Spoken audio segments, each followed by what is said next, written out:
Fish fry বা fish cutlet বা fish finger এগুলো খেতে কিন্তু কম বেশি আমরা বাচ্চা থেকে বড় সকলেই ভীষণ পছন্দ করি।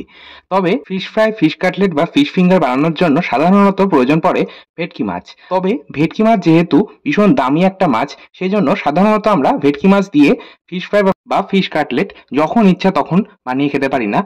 তবে আপনারা যদি সাধ্যের মধ্যে স্বাদ পূরণ করতে চান, সেক্ষেত্রে অবশ্যই এই মাছ দিয়ে আপনারা ফিশ ফ্রাই বা ফিশ কাটলেট বানিয়ে নিতে পারেন।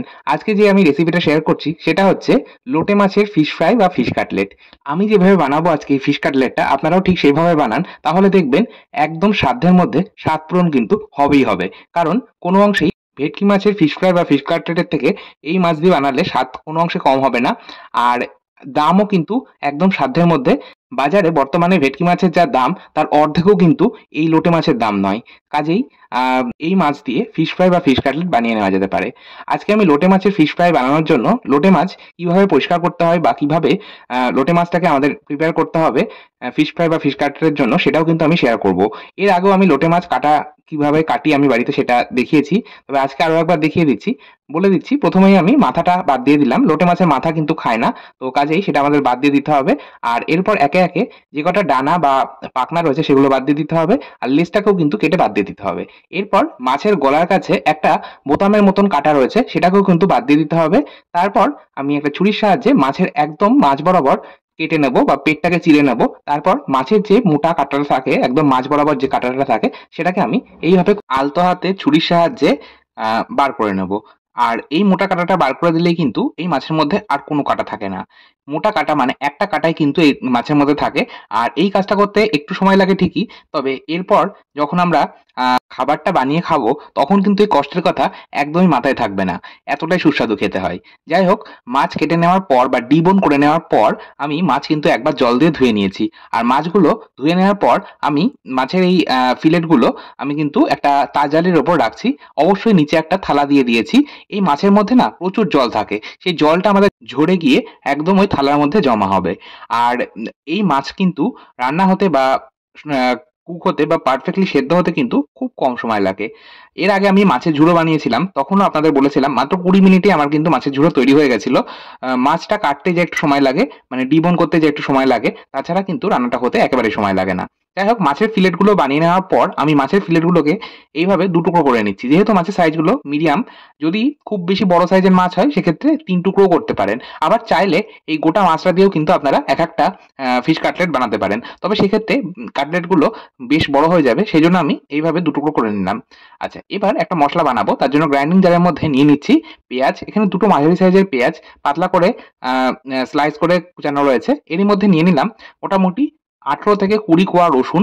আর এখানে কিন্তু অবশ্যই রসুনের পরিমাণটা বেশ অনেকটা পরিমাণ ব্যবহার করতে হবে। আর রসুনের পরিমাণটা বেশি ব্যবহার করলে তাহলে খেতে কিন্তু বেশি সুস্বাদু লাগবে।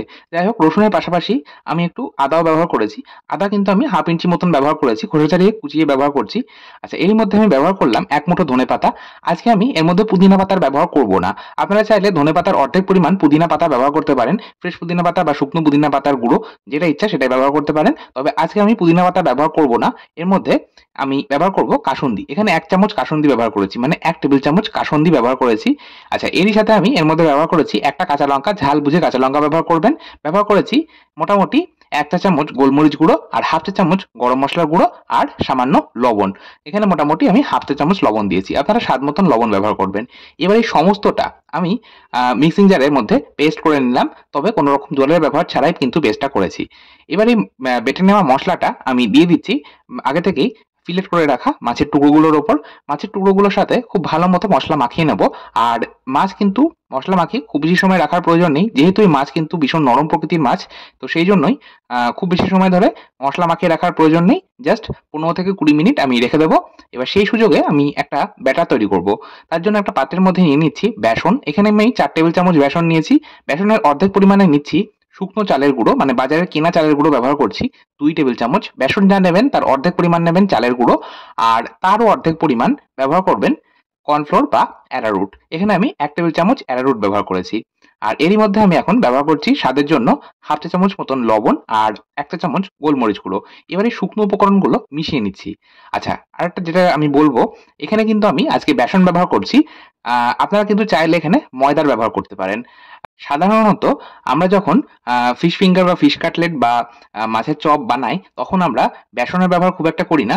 ময়দা আর কর্নফ্লোর বা অ্যারারুট দিয়ে আমরা ব্যাটারটা তৈরি করি। তবে আজকে আমি বেসন দিয়ে বানাবো। বেসন দিয়ে বানালেও কিন্তু একই কাজ হবে, খেতে কিন্তু আরো বেশি সুস্বাদুই লাগবে। যাই হোক, এই সমস্তটা ভালোমতো মিশিয়ে নেওয়ার পর আমি ব্যাটারটা তৈরি করলাম ঠান্ডা জল দিয়ে। যেহেতু আমি এই গোলাটা ফ্রিজে রাখবো না, তো সেই জন্যই আমি কিন্তু আ ঠান্ডা জল ব্যবহার করছি। ঠান্ডা জল ব্যবহার করলে ক্রিসপিনেসটা ভীষণ ভালো আসে। আচ্ছা, এর পাশাপাশি আমাদের প্রয়োজন পড়বে ব্রেড ক্রাম্ব। আমি বাড়িতে তৈরি ব্রেড ক্রাম্ব ব্যবহার করছি। ১৫ থেকে ১৬ টা স্লাইস ব্রেড গ্রাইন্ডিং জারে গুঁড়ো করে নিয়েছি। তারপর কড়াইয়ের মধ্যে আমি সামান্য একটু নুন, গোলমরিচ গুঁড়ো আর সামান্য একটু হলুদ গুঁড়ো দিয়ে ওই পাউরুটির গুঁড়োটা ১০ মিনিট কম আঁচে নাড়াচাড়া করে রোস্ট করে নিয়েছি। তাহলেই ব্রেড ক্রাম্ব তৈরি হয়ে যাবে।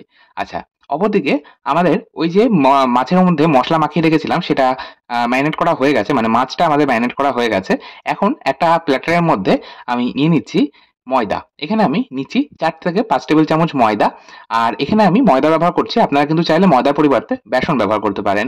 এখন আমি যে স্টেপটা করছি এটা আপনারা একটু লক্ষ্য করুন। এই স্টেপটা কিন্তু অত্যন্ত জরুরি। লোটে মাছ দিয়ে যখন আপনারা ফিশ ফ্রাই বা ফিশ কাটলেট তৈরি করবেন, তখন এই স্টেপটা অত্যন্ত জরুরি একটা স্টেপ। এইভাবে ১ম এ মাছের টুকরোগুলো ময়দার কোটিং করে নিতে হবে। আপনারা যদি লোটে মাছ দিয়ে লোটে মাছের পকোড়া বানাতে চান, সেক্ষেত্রেও কিন্তু এই স্টেপটা অবশ্যই করবেন। যখন পকোড়া বানাবেন তখনও লোটে মাছের টুকরোগুলো মসলা মাখিয়ে রেখে দেওয়ার পর ১০-১৫ মিনিট মসলা মাখিয়ে রেখে দেওয়ার পর আপনারা লোটে মাছের টুকরোগুলো এইভাবে ১ম এ ময়দার কোট করবেন। তারপর এই যে বেসনের গোলা অথবা ময়দার গোলা বানিয়ে তার মধ্যে ডুবিয়ে আপনারা কিন্তু তেলে ভেজে নিতে পারেন। আর এই স্টেপটা অত্যন্ত জরুরি কেন বলছি, কারণ এই লোটে মাছ কিন্তু ভীষণ নরম প্রকৃতির মাছ হয় আর প্রচুর জল থাকে। সেই জন্য এইভাবে যদি একটু ময়দার কোটিং ১ম এ না করে নেওয়া হয়, তাহলে কোনোভাবেই আ আমাদের এই কাটলেটগুলো কিন্তু গড়া যাবে না। কাজেই আমাদের কিন্তু এই ময়দার কোটিংটা করতেই হবে। প্রত্যেকটা মাছের টুকরো ময়দার কোটিং করে নেওয়ার পর এবার বেসনের গোলার মধ্যে আমি ওই যে মাছের ম্যারিনেশনের যে এক্সট্রা মসলাটা ছিল, সেই এক্সট্রা মসলাটা দিয়ে দিচ্ছি। ওই যে নিচে থালাটা দিয়েছিলাম, সেই থালাটার মধ্যে কিন্তু এক্সট্রা মসলা বা জল সেটা কিন্তু ঝরে পড়েছে। তো সেটাই কিন্তু আমি দিয়ে দিলাম। আর মিক্সিং জারের মধ্যে, মানে যার মধ্যে মসলাটা বানিয়েছি, তার মধ্যে সামান্য একটু ঠান্ডা জল দিয়ে লেগে থাকা মসলাটা ধুয়ে দিয়ে দিলাম। আমাদের ব্যাটারটা কিন্তু একদম তৈরি হয়ে গেছে। এই ব্যাটারটা খুব বেশি ঘন হবে না, আবার খুব বেশি পাতলাও হবে না। মোটামুটি একটা পোরিং কনসিস্টেন্সির ব্যাটার তৈরি করতে হবে। মানে আপনারা যখন চামচ বা হাতায় করে যখন ব্যাটারটা ওপর থেকে নিচে ফেলবেন, দেখবেন একটা মোটা ফিতের মতন হয়ে পড়ছে।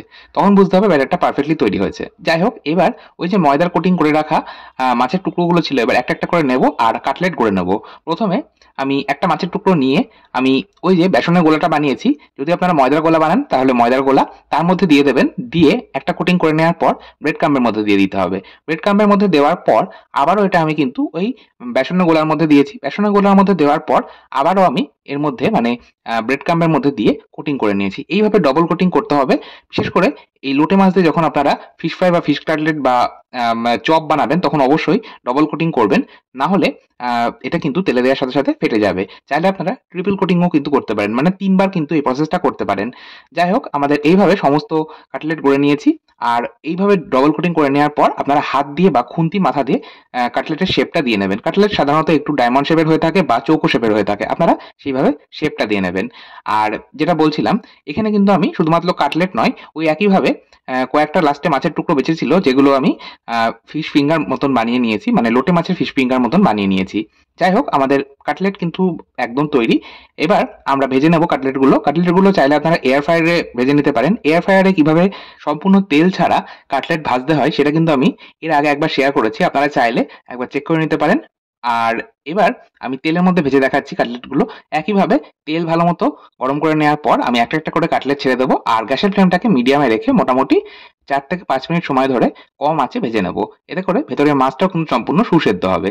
ব্যাস, এইভাবে আমি ফিঙ্গারটাও ভেজে নিলাম। পরিবেশন করছি কাসুন্দি, টমেটো কেচাপ আর কাঁচা পেঁয়াজের সাথে।